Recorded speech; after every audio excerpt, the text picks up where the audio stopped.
Liam Neeson's niece, Lisa Neeson, recently leased a really nice Nissan. Liam Neeson's niece, Lisa Neeson, recently leased a really nice Nissan. Perfect, crisp, precise. Utterly precise. You know, it's funny. Ryan Thomas, our illustrious director sitting over there in the soundproof booth right now, insists on these vocal warm-ups before every single recording. He is a stickler for the details. He really is. Yeah. And while I usually roll my eyes at his little dictations, clarity of diction is absolutely paramount today. We are consummate professionals, and we have a very serious, deeply layered, profoundly analytical deep dive ahead of us. Welcome, everyone, to Off the Record. Welcome, and we need to be crystal clear today because, well, our mission is uniquely ambitious. We aren't just summarizing a Wikipedia article or, reviewing a published book. Right. We are executing a massive forensic deep dive into an unproduced feature-length screenplay document. A document that attempts what many Hollywood executives would consider the absolute impossible, the synthesis of two massive, era-defining legacy franchises. Exactly. The script document is titled Wayne's World 3, MOJO Rising. It is a crossover event uniting Wayne Campbell and Garth Algar with, of all people, Austin Powers. Which sounds completely absurd on the surface. Oh, completely. But honestly, before we dive into the dense sociological text of this script, I have to professionally acknowledge Ryan Thomas. Yeah? He curated this incredible document for us, and he provided a genuinely lovely meal beforehand, paired with, and this is where things get interesting for us, an escalating flight of strong, intensely 90s-themed craft cocktails. Yes, thank you, Ryan. I believe we just finished what was described as a deconstructed Midori sour, which was fascinating. Very green. Very sweet. Yes, and currently we are sipping on something that involves Zima, edible glitter, and what tastes like a remarkably high-proof botanical gin. They are quite strong, surprisingly strong. But as I said, we are consummate professionals. We can handle a little thematic mixology while we break down the core concept of this pitch. And the genius of this script is that it doesn't just smash these iconic characters together so they can trade empty catchphrases for a quick cash grab.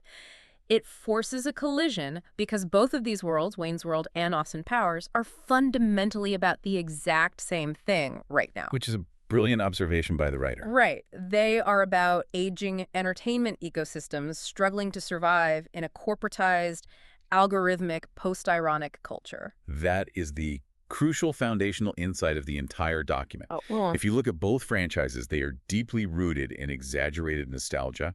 They are both obsessed with the minutiae of music culture.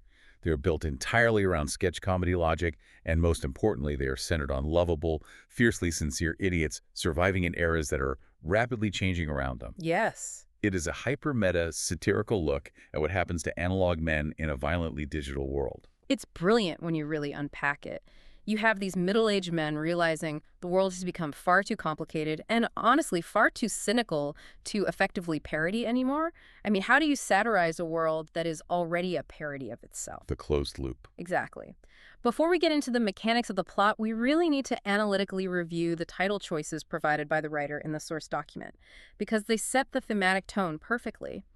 The main title they float is Wayne's World 3, International Man of Partying. Which is completely functional. It communicates the premise immediately to a studio executive. Right, it gets the job done. But the alternate titles are where you see the writer really wrestling with the thematic weight and the cultural baggage of the project. You have Wayne's World 3, Shagadelic, Austin Powers 4, Party On, Baby, Wayne and Austin. The Spy Who Rocked Me. That one has a nice ring to it. Or Excellent Powers. The one that stands out to me from a purely cultural standpoint is Schwingers. Oh, Schwingers, so good. It perfectly captures the late 90s vernacular of both properties, merging Wayne's catchphrase with the swinging 60s ethos of Austin. It evokes that brief period in the 90s where retro lounge culture made a massive comeback. Yeah, that weird Swingers movie era. Exactly. But then you have Bohemian Rhapsody of Destruction, which hints at the absolute chaos and the structural musical underpinning of the entire narrative. These titles aren't just jokes. They reflect a tone that is absurd, surprisingly emotional, and intermittently philosophical in the stupidest possible way. Okay, let's unpack the cold open because it immediately establishes the central thesis. The script starts with this massive, visually spectacular sequence. We're in Prague. A classic spy setup. Exactly. It's a high-budget infiltration sequence. You have masked agents, neon laser grids, a tense motorcycle chase, and a driving, thumping electronic score. The infiltrator gracefully takes out two guards, pulls off his mask, and it is Austin Powers. The international man of mystery himself. Yes, but he is now over 60 years old, yet behaving exactly, to the letter, the same as he did in 1997. Right, and the writer does something incredibly clever here. Austin seduces an enemy operative mid-fight, completely unprompted, while calmly explaining the tactile nuances of vinyl record collecting. Which is just so Austin. It's vintage Austin. No. He's weaponizing his obscure cultural knowledge as a form of charm.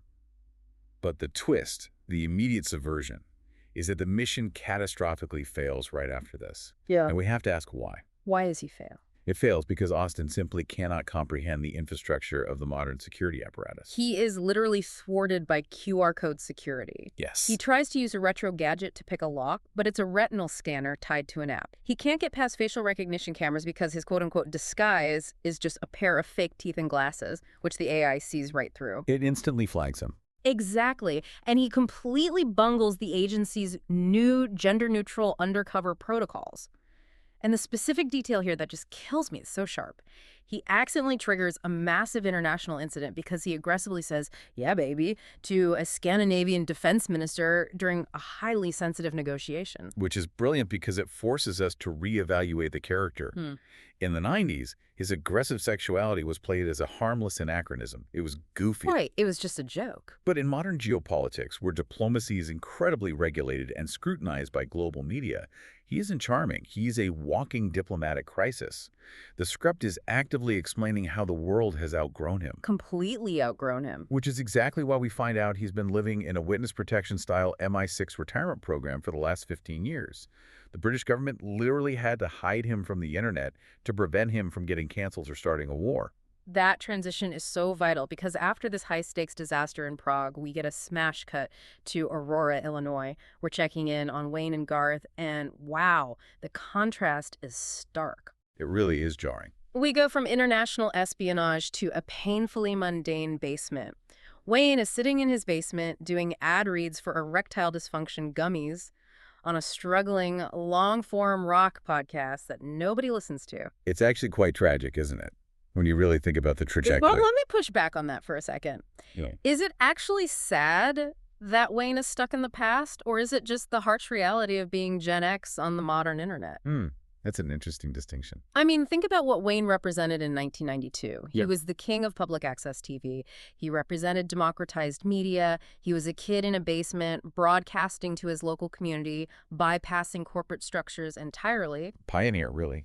But today, Yeah. that entire ethos has been co-opted. Every kid in a basement is desperately trying to appease an algorithm. Wayne isn't sad because he failed. Wayne is sad because his entire countercultural movement was commodified and sold back to him by Silicon Valley. That is a phenomenal point, and it raises a critical question about internet history. The raw DIY spirit of the 90s web. The GeoCities pages, the local forums, the public access mindset, that's what Wayne embodies. But you can't be Wayne Campbell in a world of algorithmic optimization. No, you really can't. His podcast is failing because he's trying to have genuine, meandering conversations about 70s rock in an era where if you don't hook the viewer in the first 3 seconds with a TikTok dance or a manufactured controversy, you do not exist. He is structurally locked out of relevance. Exactly.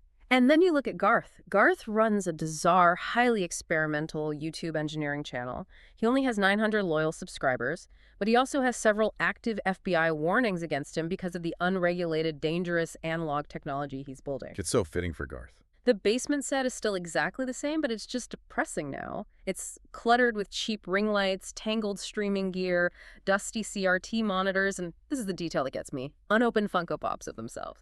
The unopened Funko Pops. I don't know why, but that detail just, it really hits a nerve for me. Really? Yeah, it's the literal commodification of their youth, just sitting there trapped in plastic. They've been reduced to intellectual property. Wayne's divorce, his vague, lingering depression. It's just so profoundly sad. Oh. He was the king of his own little world, and now he's just hawking male enhancement gummies to pay for his web hosting. It's a very heavy metaphor for aging in the digital era. Hey, it's okay. Don't get sad. The Midori is hitting you, isn't it? Look, it's a comedy script. We're having fun. I know. I feel for him. Though honestly, Ryan Thomas always picks topics that remind us of our own mortality. What an absolute shithead. He does have a... Just aggressively twerk on his mixing board. But anyway, where was I? Oh, right. Wayne. The reality of being Gen X on the internet, we've established that the analog men are failing. Which brings us to the entity that is actively manufacturing their obsolescence. Yes. Dr. Evil. So the script takes a fascinating turn here. Dr. Evil has realized that world domination via physical means, lasers, sharks, holding the UN hostage is completely outdated. So outdated. It's inefficient. Attention economics is the new superpower. He launches a new megacorporation called Vertucon Metamedia, which is this horrifying, spot-on fusion of Silicon Valley tech bro culture, surveillance capitalism, and AI infrastructure. And their flagship product is the Memory Lane AI. Let's spend some time explaining exactly how this AI works, because it's the core sci-fi concept of the script. The Memory Lane AI is an immersive nostalgia streaming system. But it's not just a Netflix for old movies. It actively scrapes your neural data and your search history to predict your emotional desires before you can even articulate them. It generates infinite, customized, hyper-realistic, retro content tailored specifically to your deepest psychological comfort zones. What's fascinating here is the insidious nature of it. It traps humanity in a perfect, frictionless dopamine loop. Surveillance capitalism operates on the idea that human experience is free raw material that can be translated into behavioral data. Dr. Evil is taking that data and feeding it back to people as synthetic nostalgia. And the societal impact detailed in the script is wild. People literally stop going outside. Right. Crime drops to zero, which sounds great on a superficial level, but productivity drops to zero. Birth rates completely collapse because no one is interacting. And concert attendance, the lifeblood of Wayne and Garth's entire existence, disappears entirely. It all just vanishes. It is weaponized comfort. Humanity is just willingly surrendering its free will, its forward momentum to endless, perfectly tailored nostalgia. And Dr. Evil's monologue outlining his new philosophy is brilliant. He stands in front of a massive minimalist screen wearing a black turtleneck and says, "Why destroy civilization when you can monetize it, baby?" Classic. He's completely rebranded from a James Bond villain into a tech monopolist.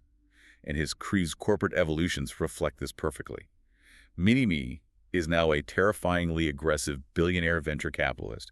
He wears a tiny Patagonia fleece vest and crushes startups. The fleece vest is such a good detail. Scott Evil is a burned-out middle manager desperate for approval from the board.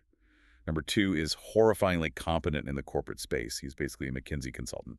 And Fat Bastard. Fat Bastard runs wellness optimization. Fat Bastard running a Goop-style wellness empire is hands down the funniest visual in the script. Just this massive, grotesque man selling $400 jade eggs and organic colon cleanses. It's not funny. It's actually incredibly depressing. Wait, what? How is that depressing? Think about the mechanics of it. It's the perfect, ultimate metaphor for modern society.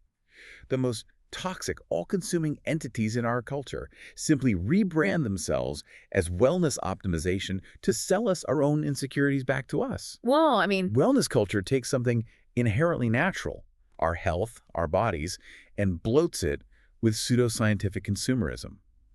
Fat Bastard is. He's the algorithm.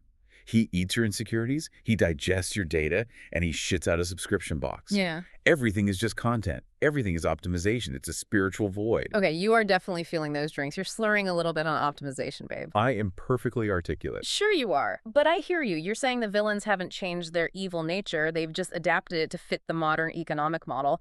But look, what gets me so mad, and this actually pisses me off, like I feel this in my chest, is what the AI does to Wayne specifically. Oh, the fake episodes. Yes. The system starts generating fake, AI-driven Wayne's World episodes using his deep-faked likeness and voice. And the AI version of Wayne is mathematically more successful than the real Wayne. It completely devastates him emotionally. He watches a machine do his life's work perfectly. As it should devastate him. That is a total fuck of an industry. You can't just take a man's soul, his local Aurora, Illinois essence, his chaotic human spark, and let a machine do it better. It lacks the human element. Wayne is a legend. He's Right. a human being. The AI industry is just a giant fuck right now. They scrape the art of millions of people to build a machine that steals their jobs. Leave Wayne alone. I agree completely. The homogenization of art, the theft of human essence for corporate gain, It's a profound tragedy. But this is exactly where the narrative collision happens. The crossover. MI6, monitoring global anomalies, traces a massive spike in strange neuropattern activity back to Dr. Evil's server farm operation, which happens to be hidden under a defunct shopping mall in Aurora, Illinois. And Austin Powers arrives. Yes. The worlds finally collide. Austin tracks the signal to Wayne's neighborhood and literally stumbles down the stairs into Wayne's basement. Who can you imagine? Wayne looks at this man in a velvet suit and ruffled cravat and assumes Austin is either a failed Vegas impersonator, a fellow weird podcaster, or a deeply committed sex offender. A reasonable assumption in the modern era. But Garth immediately believes everything Austin says without a shred of doubt. Garth recognizes a fellow alien mammal. Yeah. He inherently understands weirdness. And Austin's reaction to the mundane Midwest is a massive comedy engine for the second act. It's so good. Because Austin has only ever existed in hyper-stylized spy environments. He treats a local Applebee's like a high-stakes diplomatic gala in Monte Carlo. He treats a suburban Costco like it's Studio 54 in 1978. Oh my God, yes. Austin Powers doing the hustle down the bulk toilet paper aisle at Costco trying to seduce a woman handing out pizza bagel samples. It's incredible. The visual of that is stunning. But they quickly realize they have to team up. Wayne hates the AI because it stole his show. Austin hates Dr. Evil. They need to stop Dr. Evil's grand launch event for the Memory Lane AI, which is this massive global concert festival called MOJOCon. To pull off this infiltration, they need a specialized team. They have Austin's outdating spy knowledge, Wayne's media instincts, and Garth's bizarre, dangerous analog inventions. A veritable dream team. But to infiltrate a music festival, they need musical credibility. So they recruit Cassandra. Cassandra, oh man, I love that they brought her back. Her legacy from Wayne's World is so respected in the script. She is now an internationally acclaimed, deeply serious musician. Yes, she's evolved quite a bit. And she joins the team because she is personally fighting a war against AI-generated music clones that are replacing real artists on streaming playlists. But she isn't the only woman on the team. Introduce the actual MVP of this movie, please, because this character is everything. Foxy Cleopatra. She returns as an elite, high-ranking intelligence operative for the CIA. But what's so poignant, what really strikes a chord, is that she is just entirely, profoundly exhausted by incompetent men. So exhausted. She and Cassandra immediately team up and become the smartest characters in the room, and Foxy just has this immense crushing weight of carrying all these ridiculous catchphrase-spouting men for decades. Oh no, are you crying? I deeply spiritually relate to Foxy's exhaustion. I really do. Oh, man. You carry the team, you do all the logistical work, you plan the infiltration, and the men are just running around in velvet suits and torn jeans, shouting catchphrases at each other. It's so tiring. Women in these cinematic universes are just forced to be hyper-competent babysitters. Yeah. It's not fair. Oh my God, you're such a sad drunk right now. I love it. You're so cute when you get sociological and weepy, but we need to pivot. We're losing the structure. I'm just saying. Speaking of carrying the team, wait, what was I saying? Oh, I need to do the thing. Listen up, you, the listener. You need to stop whatever you're doing right now. Pull over your car, stop washing the dishes, go to HAM-OTR. Oh dear, here we go. HAM-OTR. It is the official YouTube channel for Off the Record. You need to go there and you need to like and subscribe, you beautiful cunts. Please don't call the listeners that. We talked about this. It's an affectionate term. They know I love them. It's British. Austin Powers is British, so it's thematic. Ham and OTR, we put the video versions of this show up there. You can watch Ryan Thomas scowl in the booth right now as I ruin his pristine audio. Like and subscribe. You were being very loud. Man, I am really feeling that gin. My face is numb. Okay, back to the script. Focus. The infiltration. The set pieces. Let's talk about the vinyl shop fight because it explains how they fight back against the algorithm. Right. So Austin and Wayne investigate an underground record store that turns out to be a massive hidden data mining hub for Verticon. And we get this incredibly choreographed fight sequence scored entirely to a 12-minute prog rock anthem. It's so good because the pacing of the fight is dictated by the absurd time signatures of the prog rock song. It stops and starts and gets overly complicated. It's extremely jarring for the henchmen. Austin is using absurd analog spy gadgets, platform shoes as blunt weapons, and literal erotic distraction to confuse the guards. And Wayne isn't even fighting properly. He accidentally defeats 3 highly trained henchmen by trapping them in aggressive, inescapable conversational digressions about obscure 70s music trivia. A very specific superpower. He just bores them into submission. And Garth Garth weaponizes a massive Moog synthesizer. He's just blasting people through drywall with low-end analog frequencies. It perfectly illustrates the theme. Messy, loud, analog humanity disrupting sterile digital efficiency.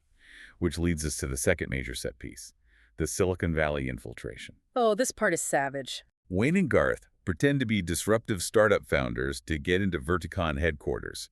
And Austin pretends to be a Scandinavian futurist sex philosopher. And no one questions him. Not a single person in the Verticon boardroom questions a man dressed in velvet talking about synergistic erotic paradigms. It sounds exactly like a TED Talk. Because that's exactly the kind of bullshit that tech bros eat up. The script goes so hard here, it systematically attacks TED Talk jargon, it mocks crypto cultists who speak in empty buzzwords, and it destroys the wellness fascism we talked about earlier. It's a complete dismantling of corporate culture. Dr. Evil's boardroom is basically a cult of AI executives who genuinely believe that human emotions are just inefficient code that needs to be patched. Exactly. But they push their luck too far, and the heroes are captured. This is where the script takes a very dark, psychedelic turn. Dr. Evil doesn't put them in a shark tank. No sharks this time. He subjects them to the psychedelic mind trap. He plugs Wayne, Garth, and Austin directly into the memory lane AI core, trapping them in highly personalized, inescapable nostalgia simulations designed to pacify their brains forever. It's a mental prison. Wayne is forced to relive the absolute peak of his Wayne's World fame in the early 90s, just looping the best, most validating moments of his youth over and over. Horrifying thought, really. He's getting high ratings, he's famous, he's culturally relevant. Austin is trapped reliving the swinging 60s forever, surrounded by beautiful women and zero consequences.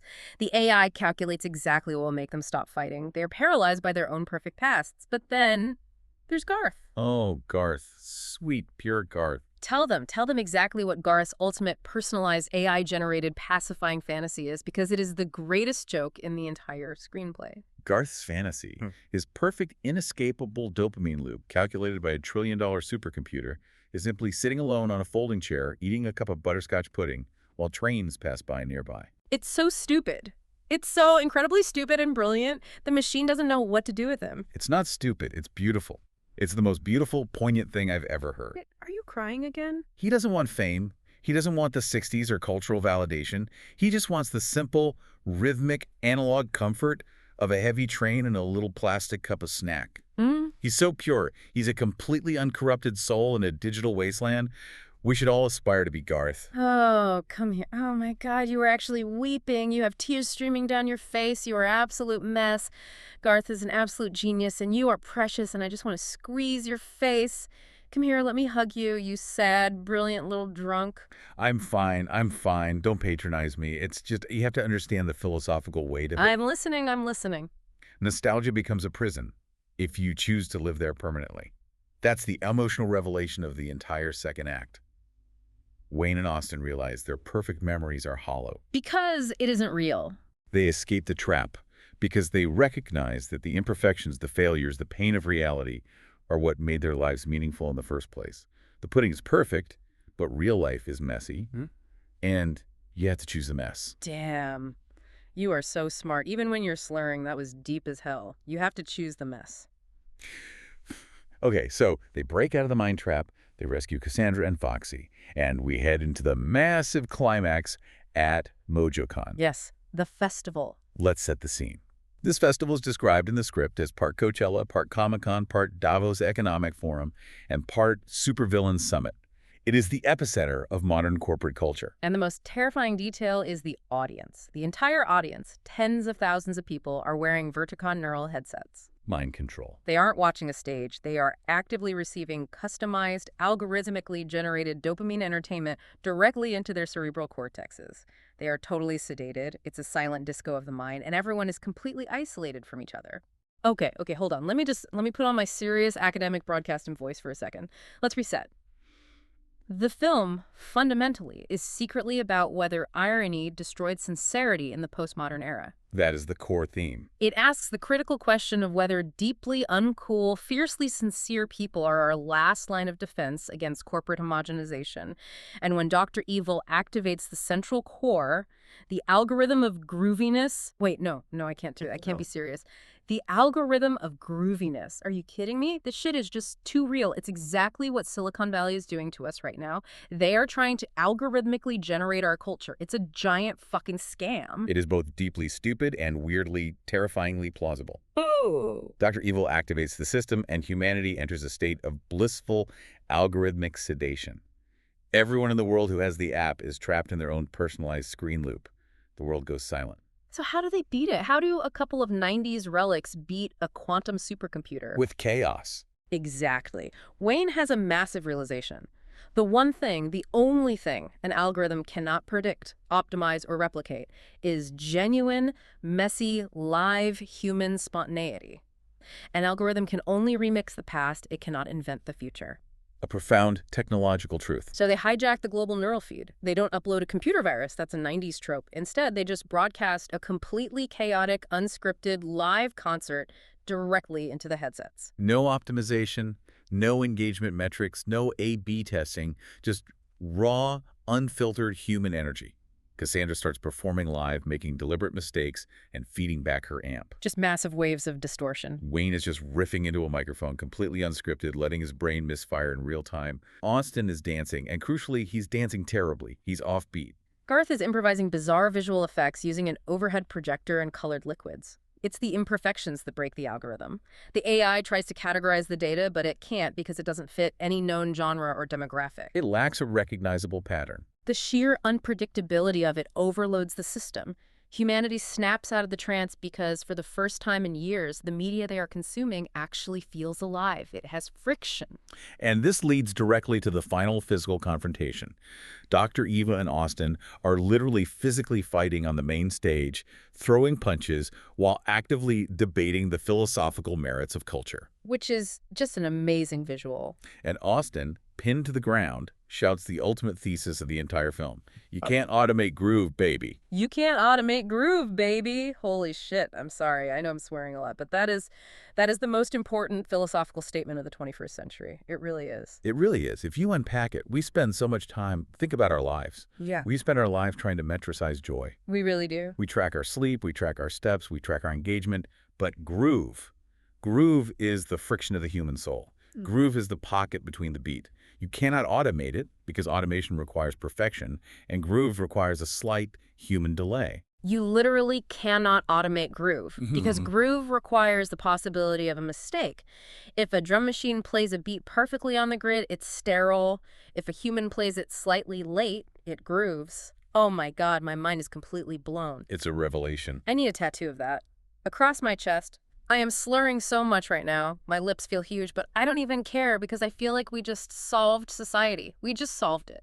Meanwhile, during this profound cultural realization, the script cuts to Mini-Me, who is defeating elite, highly trained Virtucon security guards by repeatedly shooting them point blank with a promotional t-shirt cannon. Yes, the juxtaposition. And Garth. Garth accidentally destroys the entire AI server farm because he plugs way too many vintage guitar amps into the exact same power grid. Just a cascading failure of analog equipment. He just keeps daisy-chaining Marshall stacks together until he blows the whole system. Analog technology, requiring massive amounts of raw electricity, literally overloads the digital brain. It's a beautiful technological victory. But the true emotional climax is between Wayne and Dr. Evil. Dr. Evil's whole tech mogul, Steve Jobs persona, completely breaks down. He's panicking. He loses everything. And Wayne looks at him with complete sincerity and says, "You don't actually like culture. You like owning it." Bam! That is a direct hit. A kill shot. You don't like culture, you just like owning it. Which, by the way, reminds me of a certain director sitting in a certain soundproof booth. Oh, please leave Ryan alone. Did you hear that, Ryan, you absolute shithead? You don't like podcasts, you don't like deep dives, you just like owning us. You like controlling the mics. You are projecting quite heavily. But also, what are you doing later? Seriously, text me. I am very vulnerable right now. Focus, please. Yeah. I am losing the thread. Okay. We need to discuss the resolution. The character arcs here, despite the absurdity, are surprisingly satisfying and emotionally mature. Right. Wrap up. Wayne's arc. Wayne realizes he has to stop trying to preserve his youth. He stops trying to be the 90s guy doing a basement show for an audience that doesn't exist anymore. He reopens the physical Wayne's World, but not as a nostalgia trap or a sad podcast. He opens it as a live, physical, experimental, creative platform for new, young artists in Aurora. He passes the torch. He finally grows up. And Austin realizes that his sincerity, not his retro 60s persona, is his true mojo. He finally drops the act. He declines returning to MI6 to be a spy, and instead he starts a tiny, deeply sincere, independent radio show where he just plays records and talks to people. And Garth. Garth accidentally becomes a massive global online sex symbol because someone uploaded the security footage of him causing the server farm explosion. A terrible fate for him. He goes viral, he is adored by millions, and he absolutely hates it. He just wants to eat pudding. It's the perfect ending for him. And then the post-credits reveal. The absolute cynical, devastating cherry on top of this beautiful, messy Sunday. Oh God, this part. Dr. Evil, having lost his entire AI empire, his billions of dollars, and his corporate credibility, sits down in front of a microphone and launches a podcast. It's so true, and it immediately becomes the #1 show in the world. Of course it does. The disgraced supervillain just pivots to the podcast grievance grift. The ultimate final form of villainy. It's so aggressively, painfully funny. Joe Rogan, watch your back. Dr. Evil is coming for the Spotify charts. He's going to be interviewing tech CEOs about how cancel culture ruined his AI world domination plot. It really captures the grim inevitability of the modern media landscape. Villains don't go to jail, they just start a Substack.